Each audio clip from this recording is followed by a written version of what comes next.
जलपाईगुड़ी से बहुत बड़ी खबर है। स्ट्रांग रूम के बाहर सख्ती देखी जा रही है और केंद्रीय बल स्ट्रांग रूम के बाहर मौजूद हैं। इसके अलावा 2 और लेयर की सुरक्षा यानी कुल 3 लेयर की सुरक्षा स्ट्रांग रूम के बाहर पश्चिम बंगाल में इस वक्त है।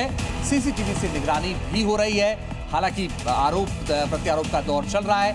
फैसला 4 मई को है, लेकिन उससे पहले सुरक्षा के बेहद कड़े इंतजाम किए गए हैं। इस वक्त मैं खड़ा हूँ स्ट्रांग रूम में और स्ट्रांग रूम में बाहर में राज्य पुलिस का कड़ा निगरानी में है और अंदर में सेंट्रल फोर्स है जो स्ट्रांग रूम में जो वोट का जो ईवीएम मशीन है वो कड़ाकड़ी पहरा में है। और इधर में जो है उत्तर बंग द्वितीय कैंपस जो है जलपाईगुड़ी, उसमें स्ट्रांग रूम बनाया गया है। 5 विधानसभा का स्ट्रांग रूम इसमें जो मशीन है इस बिल्डिंग में रखा हुआ है। डाबग्राम, फुलबाड़ी, राजगंज, जलपाईगुड़ी, मैनागुड़ी एवं धूपगुड़ी, इस 5 विधानसभा का जो ईवीएम है इस स्ट्रांग रूम में रखा हुआ है और सीसीटीवी कैमरा का बंदोबस्त है। प्रमोद हमारे सहयोगी लगातार जुड़े हुए हैं। प्रमोद, एक तरफ ममता बनर्जी से बीजेपी की साजिश कह रही हैं, तो बीजेपी की तरफ से कहा जा रहा है कि ये ममता बनर्जी की बौखलाहट है। जो एग्जिट पोल्स में उन्होंने देखा है वो बौखलाहट अब निकाल रही है।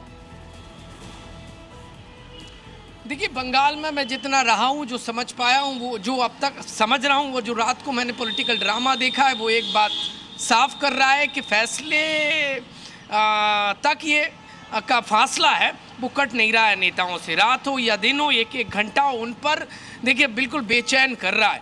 किसी को डर सता रहा है कि ऐसा ना हो सत्ता उनके हाथ की है वो छिन जाए, तो किसी को लग रहा है ऐसा ना हो सत्ता की कुर्सी से वो दूर रह जाए। इसलिए गाए बगाए रह रहकर इलेक्शन कमीशन और सुरक्षा एजेंसियों पर निशाना साध रहे हैं और एक दूसरे के खिलाफ खूब आरोप लगा रहे हैं। लेकिन आरोपों के बीच में ये तस्वीरें सबको जान लेनी चाहिए कि ये जो जवान है वो किसी पॉलिटिकल पार्टी के नहीं है, वो किसी के ठेके पर नहीं है। ये देश की आन बान और शान सम्मान के लिए खड़े रहने वाले हैं और जनता ने जो वोट दिया है उस वोट की सुरक्षा के लिए इनकी ये तैनाती नजर आ रही है। कल दरअसल भवानीपुर जो विधानसभा सीट है वहाँ के स्ट्रांग रूम में ममता बनर्जी तकरीबन 4 घंटे रहीं। 4 घंटे बाद जब वो बाहर निकली तो मैंने सवाल किया, एग्जिट पोल को लेकर मैंने सवाल किया कि कैसे पॉसिबल है। बिल्कुल प्रमोद, ये कैसे पॉसिबल है? तो पॉसिबल ही नहीं है। इतनी सुरक्षा के बीच में आप नजर बना कर रखिएगा, आगे लगातार आपसे अपडेट लेते रहेंगे। निर्वाचन अधिकारी का बयान भी सामने आ चुका है। टीएमसी के आरोपों पर मनोज कुमार ने बयान दिया कि कोई भी सीसीटीवी बंद नहीं किया गया।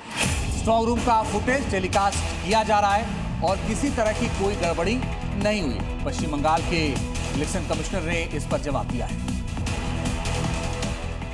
विजुअल जो सीसीटीवी में देखा गया है इतना ट्रांसपेरेंट था, तब तो विजुअल आया। कोई सीसीटीवी बंद तो नहीं कर दिया। जो जितने 8 जो स्ट्रांग रूम है वहां पे 7 ईवीएम के और 1 पोस्टल बैलेट का, सबका सीसीटीवी फीड तो बाहर जा रहा है। बाहर क्या 3 लेयर है सिक्योरिटी का, उसके बाहर है सीसीटीवी जहां पॉलिटिकल पार्टी के लोग बैठ के देख सकते हैं। उन्होंने हलचल देखी कि 4 बजे आसपास हलचल हो रही है। हाँ, हलचल हुई 4 बजे के आसपास। हमारे स्टाफ गए, वो खोल लेते आपका कहते हैं पोस्टल बैलेट का रूम, क्योंकि पोस्टल बैलेट का रूम क्या नियम है कि 4 बजे खोलेंगे। सब पॉलिटिकल पार्टीज को as per rule election commission के इंटीमेशन दिया गया था। कैंडिडेट्स को आरओ नहीं दिया था, आपको आना चाहिए था वहां पे। और हमारे सहयोगी ब्रजेश भी ग्राउंड जीरो पर इस वक्त ज्यादा जानकारी के लिए मौजूद है। ब्रजेश, इस तरह के आरोप प्रत्यारोप क्यों लग रहे हैं, जबकि बाकायदा सेंट्रल फोर्सेस की निगरानी है, सीसीटीवी वहां पर है, बाहर से एजेंट निगरानी कर रहे हैं, फिर आरोप क्यों?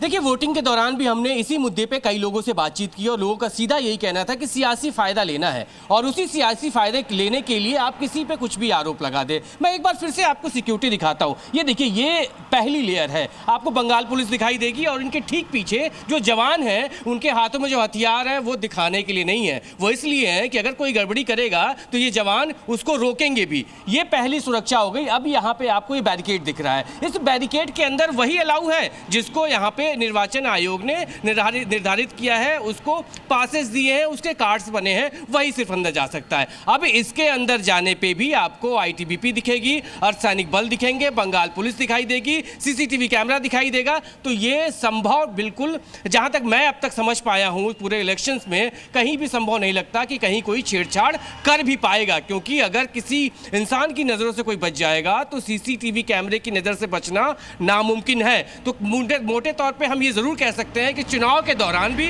चुनाव के बाद भी, गिनती के समय भी ये सियासी हलचलें चलती रहती हैं, एक दूसरे पे आरोप लगाते हैं ताकि उनके समर्थक संतुष्टि के लिए ही सही बाहर बैठ जाएंगे, देखते रहेंगे कि कौन आ रहा है कौन नहीं आ रहा है। और इस बीच भीड़ इकट्ठा जब होती है तो एक दूसरे पे आरोप लगा दिया जाता है और सवालों पे जब जवाब देने की बात आती है तो निर्वाचन आयोग सीधे तौर पे यही बात कहता है कि कोई गड़बड़ी नहीं है, क्योंकि कोई गड़बड़ी की संभावना इस सुरक्षा किले को भेद कर किसी तरह की लापरवाही करना, किसी तरह की गड़बड़ी करना मुश्किल, यहाँ पे नामुमकिन हम कह सकते हैं, नामुमकिन है। और इस बीच जो लोग भी हैं वो भी इस बखूबी बात को समझते हैं, सुरक्षाकर्मी भी इस बात को समझते हैं, क्योंकि आरोप अगर लगता है तो इन्हीं पे लगता है और इसीलिए कोशिश सबकी यही रहती है कि किसी तरह की कोई गड़बड़ी ना हो। तो जहां तक हम ये कह सकते हैं कि ठीक है ब्रजेश, लौटेंगे आपके पास।